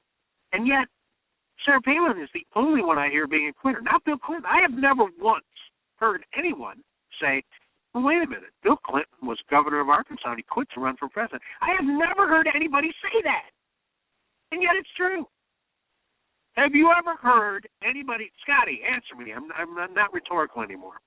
Have you ever heard anybody say, well, Hillary Clinton quit being Secretary of State to run for president? Not one soul, ever. And yet she did.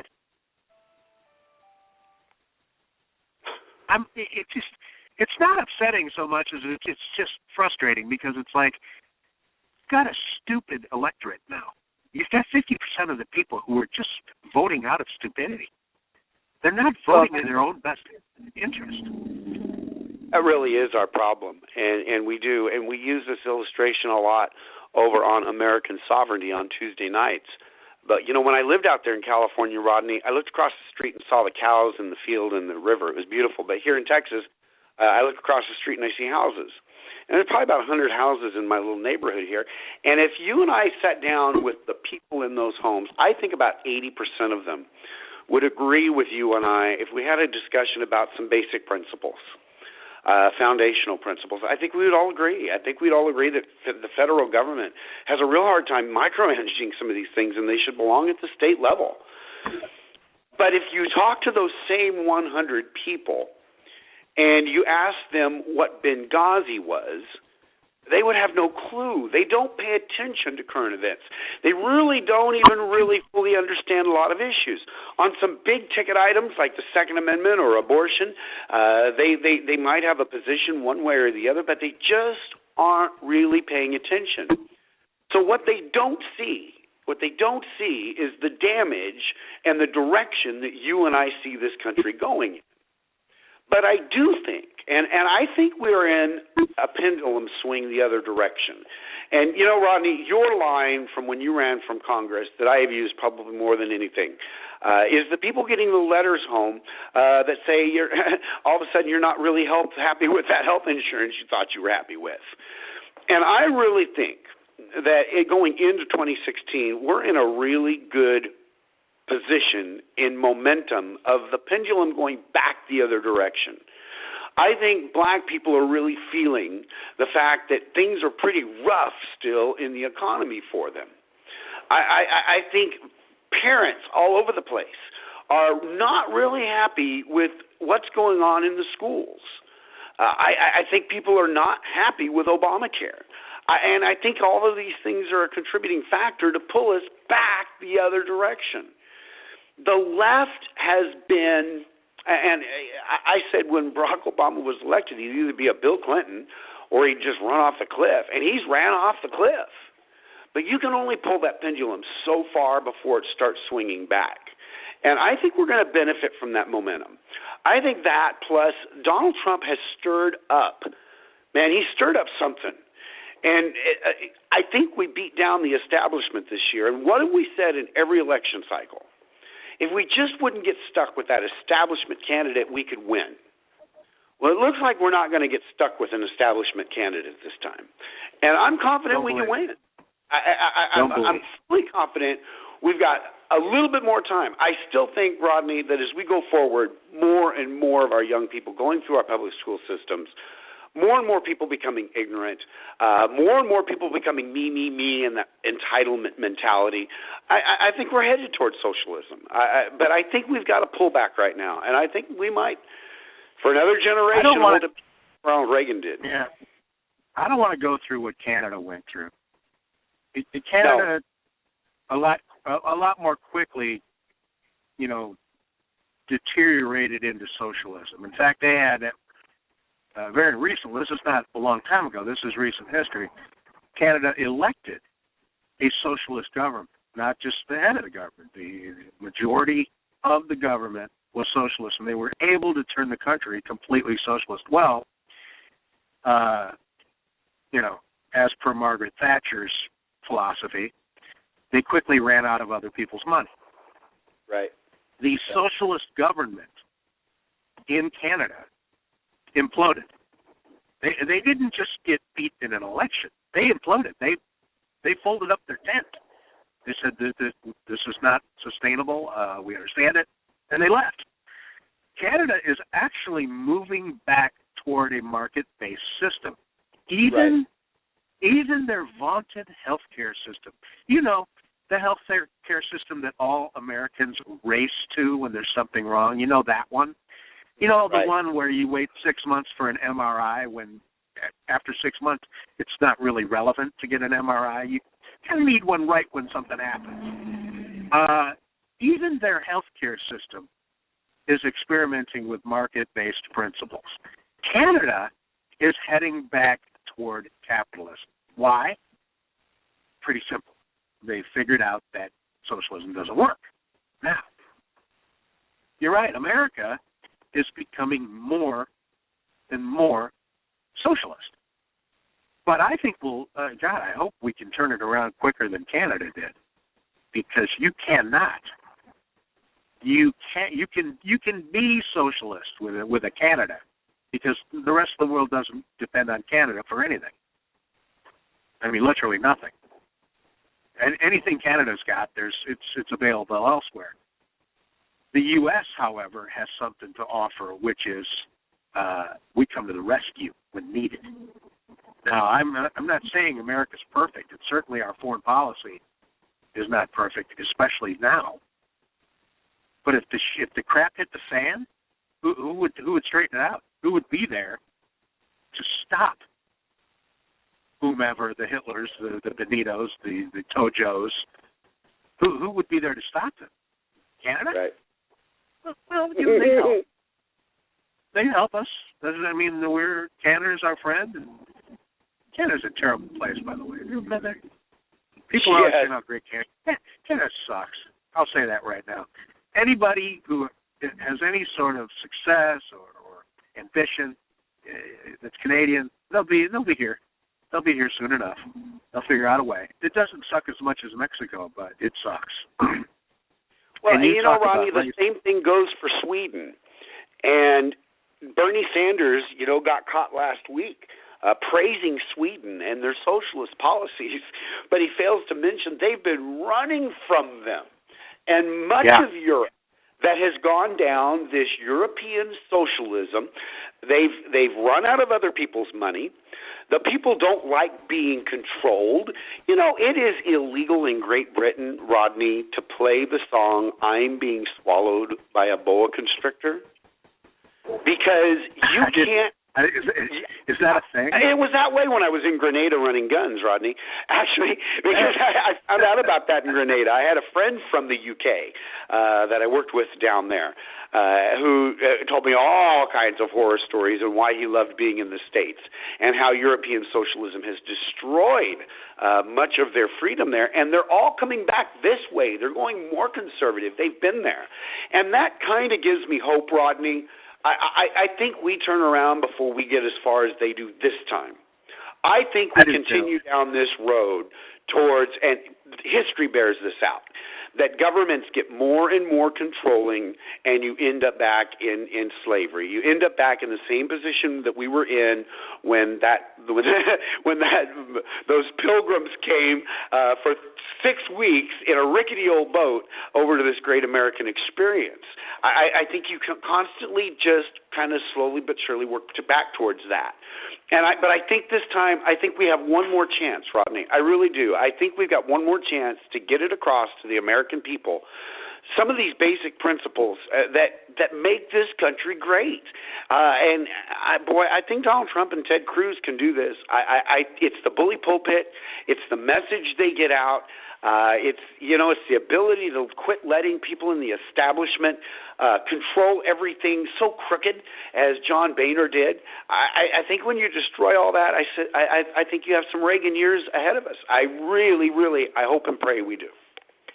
You know that everyone in the Democrat Party, looks to Barack Obama as the savior and this and that. Barack Obama has done more damage to the Democrat Party itself.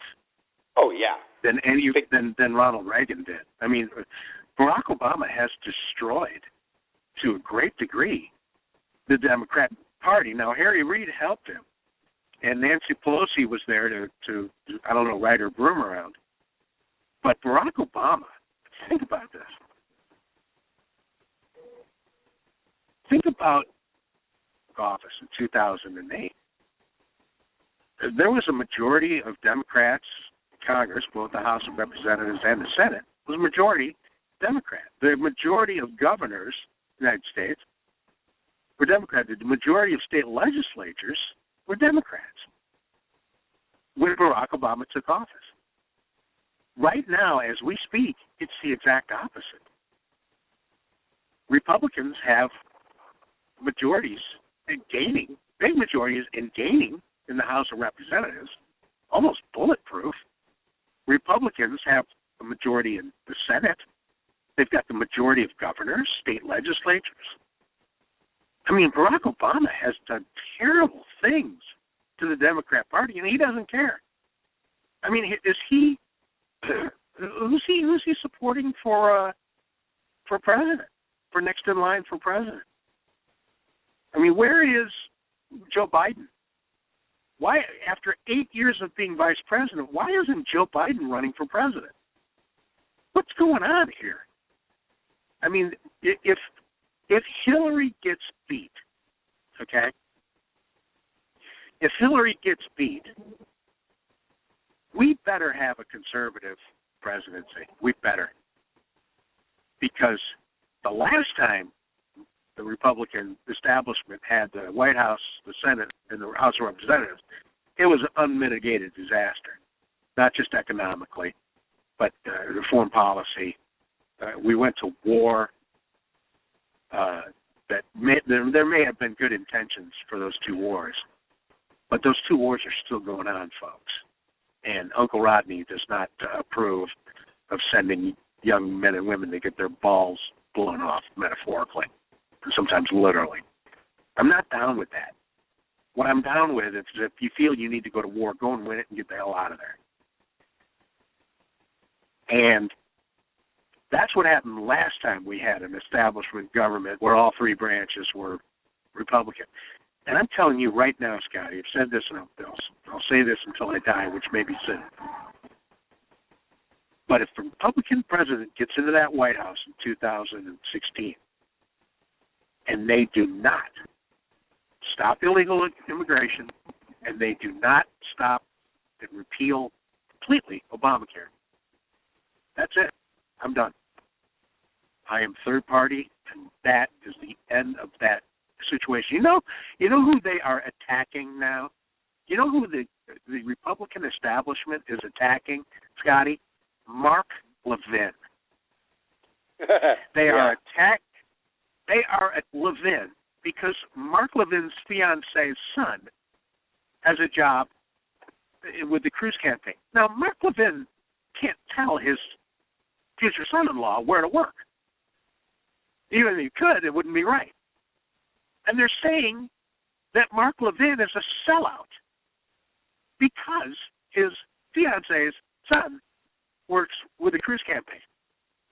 Mark Levin, who has spent the last, I don't know how many years, being the most consistent conservative and the most outspoken voice against the Republican establishment, long before anybody else was, the establishment is now attacking him. And Trump supporters are attacking Mark Levin. I got to tell you, buddy, Mark Levin is one of the greatest Americans that I have ever heard of, or I mean, he just is one of the greatest Americans ever. He really is, and he's one of the smartest. And he doesn't lie. And he doesn't lie by omission. It's not his job to go check all of his relatives and see who they're working for and who they're supporting, and it doesn't even matter. Levin himself says.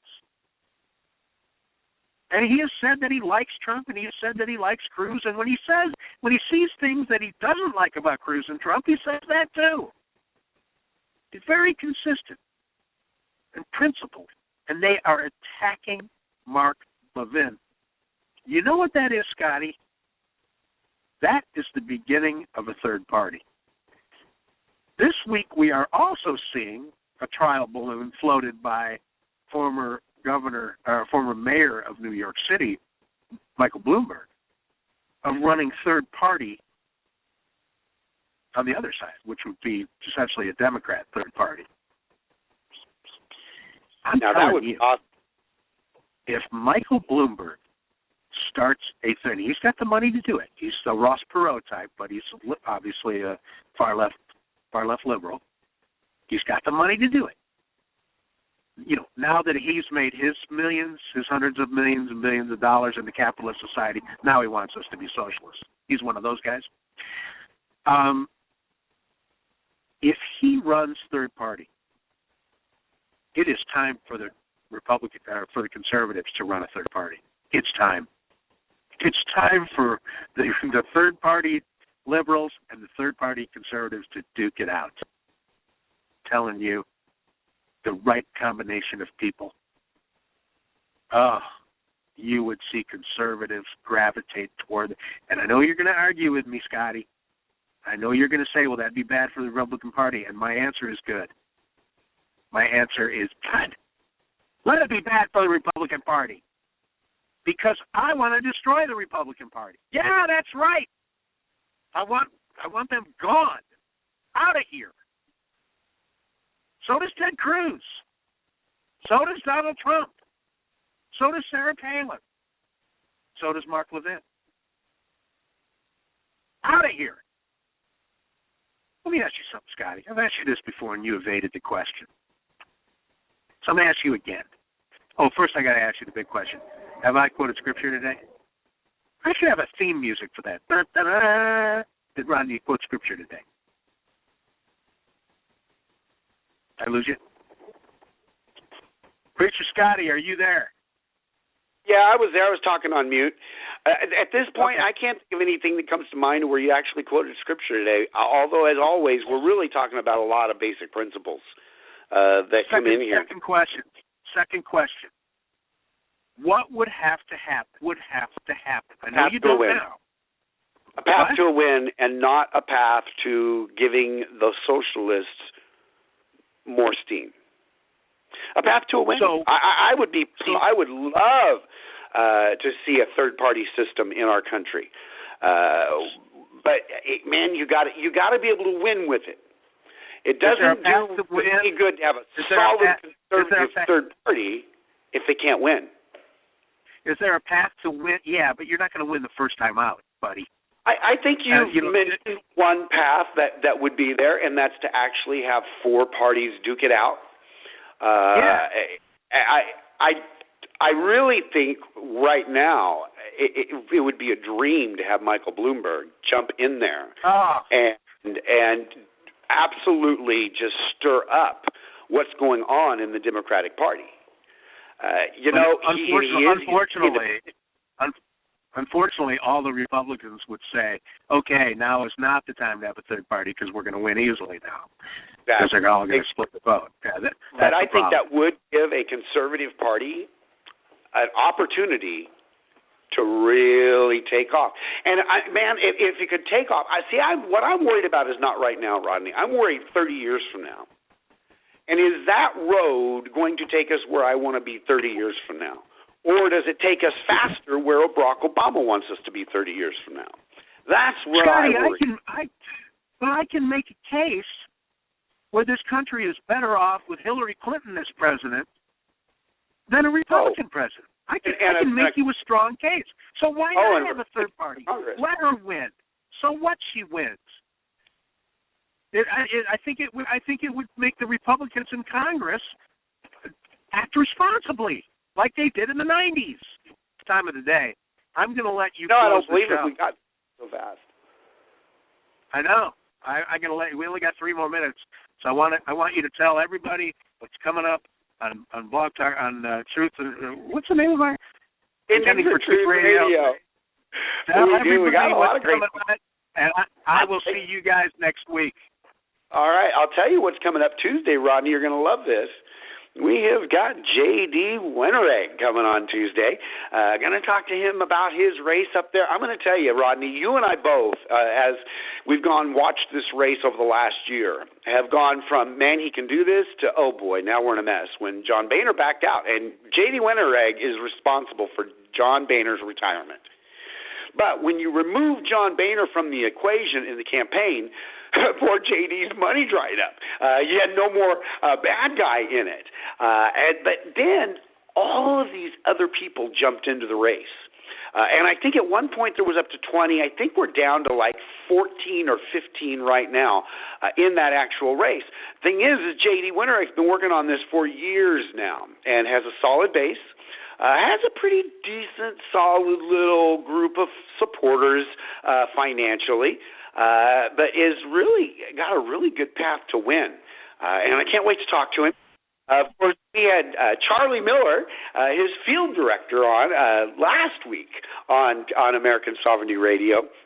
And Charlie's doing a great job. They're really doing really good. I think we've got an opportunity for a win here. So that's what's going to be happening Tuesday. You cannot forget it. Tomorrow night, 9 o'clock Texas time, 10 o'clock Eastern time, and 7 o'clock California time for that. And then I'm going to tell you, folks, if you missed last week's Ladies Bible class, go back and listen to it. The story of David and Goliath, one of the great epic pieces of the Old Testament. And I guarantee you will have never heard the story of David and Goliath exactly the way that we did it this last Friday. And we're going to continue on after that. This is the point where David starts really being a pain in the butt to King Saul. So it's going to be an interesting next few chapters. Got some great things coming up on Contending for Truth Radio on Conover U as well. Got some people that we're working on, looking at have some more guests, having a great time. Looking forward to having Jennifer Cabani back next week to tell us about what's going on college campuses. As always, that's a totally different world out there, really, a kind of a little mini portion of all these conversations we're having, and you want to talk about nuts. Those guys are really nuts. So with that, we are going to put us out till next week. Conover U.